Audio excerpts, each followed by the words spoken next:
You look dazzled and puzzled, and all I wanted was to taste a glimpse of you. You are irresistible, you. Your smile, your style, and your cheeky eyes, I just couldn't say no when I agonized. I gave in swiftly, softly, I couldn't help it, I ain't wise, I just wanted you. You are irresistible, you. The Great Gatsby takes place in 1922 during the Roaring Twenties. This era in time is known for decadence, glamour, and flappers. Which leads us to Daisy Buchanan, Gatsby's great lost love. She embodies the flapper style. And to emulate her style and perhaps modernize it a bit, I picked this ivory chiffon and lace A-line evening gown. The flowing sleeves and layers of chiffon give it an airy feel, an almost carefree and effervescent style, much like Daisy herself. Accessories were all the rage in the 20s, darlings. Keeping in that theme, I picked ivory and lace shoes, an ivory bejeweled satin clutch, and ivory bow gloves. Rhinestones and pearls were also in at the time. This sparkle factor reflects in my necklace and jeweled hair ornament. All the items I'm wearing are available at lightinthebox.com. They offer an immense variety of evening gowns as well as bridal gowns, and they're all at affordable prices, perfect for any modern day flapper out there. For this tutorial, I wanted to emulate Carey Mulligan's makeup in the new Great Gatsby movie, and I started off by moisturizing my skin. To prep my eyelids, I applied a primer and then a cream color concentrate from OCC in the color John Doe. Make sure to blend out the cream to ensure that it won't crease while you're doing the Charleston.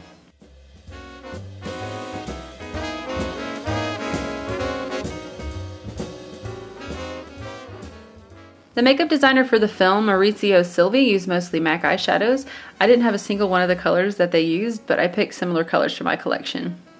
For all over color, I swept MAC's Omega eyeshadow on the lid and up into the crease.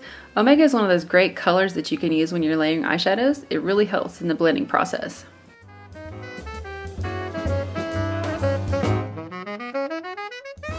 The next layer is MAC's Copperplate eyeshadow. I concentrated this one in the outer crease of my eye. The shape that I'm going for is rather rounded, kind of a 20s rounded eye, so you want to keep that in mind when you're blending.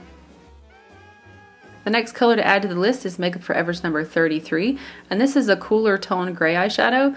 It's meant to mimic the color Scene, which is a color that they used in the movie, but I just placed this color on my outer lid and blended it up into the crease.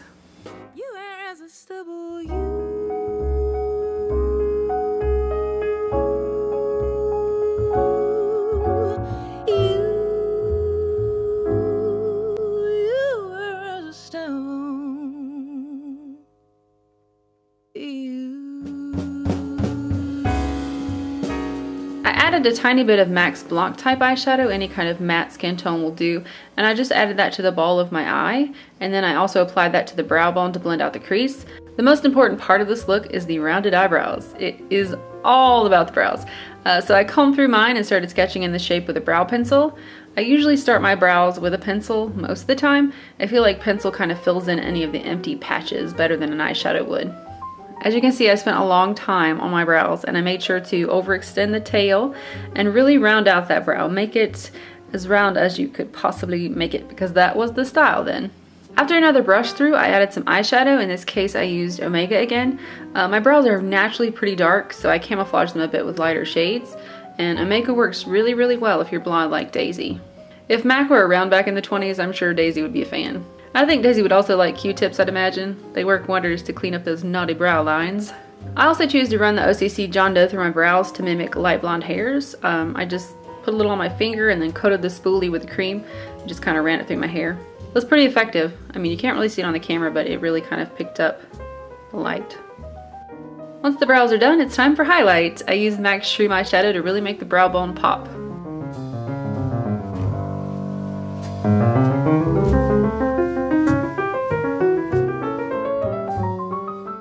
For eyelid definition and a base for false lashes, I applied a thin line of black eyeliner and smudged it in with a brush.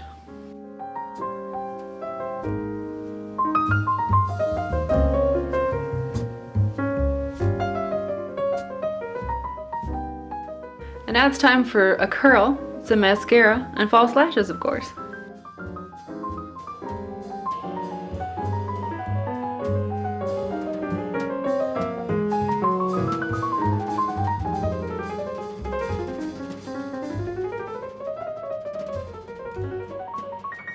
Carrie doesn't seem to be wearing a lot of foundation in the movie. Her skin looks like her skin, so I went for a bit of concealing and a little bit of powder.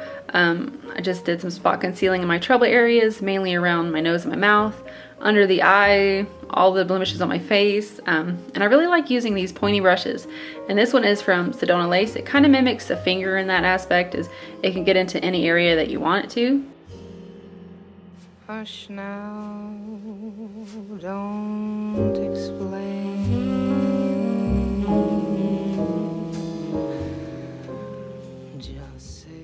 And I also added concealer around my eyebrows and lips. Since these two features are kind of the main focus of this look, concealer really kind of frames them and highlights them. And to finish off my complexion, I used the Multitasker face powder from Milani. For the blush, I added a very, very light amount of Tarte's Amazonian Clay Blush in Blissful. It's a matte coral and works really well for like a peaches and cream type of complexion. That's the kind of complexion I associate with flappers for some reason.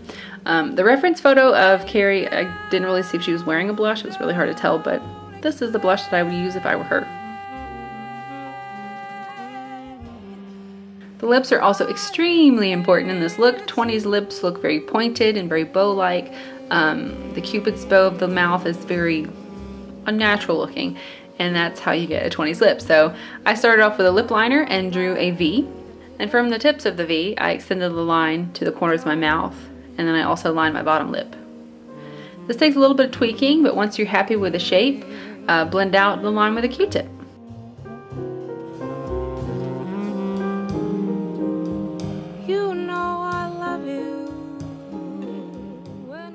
Next, I layered two lipsticks from Milani. I patted a little bit of Plum Rose all over the lip, and then I added a tiny amount of Sangria on top, and I made sure to blend these two colors together using a Q-tip, and it also helped to kind of remove any excess color.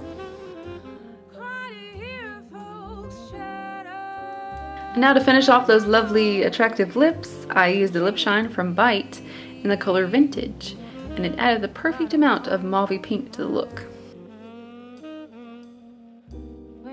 Don't forget your beauty mark.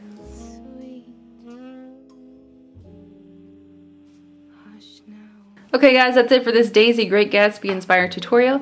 Please let me know if you liked it in the comments below, if you liked the fashion and the makeup together. Do you like that? I don't know. Also give me a thumbs up if you enjoyed the video, and join me on Facebook and Twitter. We'll do the Charleston and be friends and drink gimlets and all that stuff. Otherwise, thank you guys so much for watching. Have a great day and take care. Bye.